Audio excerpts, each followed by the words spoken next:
মানে বজাৰলৈ গৈছিলোঁ তো তাতে মানে মানুহক মানে কোৱাকৈ শুনিলোঁ আৰু তো মানে সঁচাকৈ বিশ্বাস হোৱা নাছিলে মোৰ কিন্তু ঘৰলৈ আহি পিনি একদম বাতৰি চত লাগিছোঁ তো মানে বহুত বাতৰি এতিয়াও মই অকণমান আগলৈকে মই বাতৰি চাই আছিলোঁ তো মানে সঁচাকৈ জুবিন দা যে আমাক এৰি পিনে গুচি গ'লগৈ সঁচাকৈ বহুত বেয়া লাগিছে তো সঁচাকৈ বহুত মানে ভাষাৰে বুজাব নোৱাৰিম কি ক'ম যে অসমৰ এটা জ্বলন্ত তৰা বুলি ক'ব লাগিব ভোটা তৰা অসমৰ পৰা শেষ হৈ গ'ল নাইকিয়া হৈ গ'ল হঠাতে তো ইমান সোনকালে মানে জুবিন দা আমাৰ মাজৰ পৰা সঁচাকৈ যাব বুলি ভবা নাছিলোঁ কেতিয়াও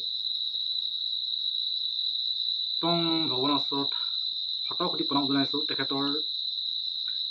আত্মাৰ সঁচাকৈ সদগতি পাওক যদি সঁচাকৈ তেখেত আমাক এৰি গুচি গৈছে তেখেতৰ আত্মাই একদম স্বৰ্গভক্তি হওক তাকে কামনা কৰিছোঁ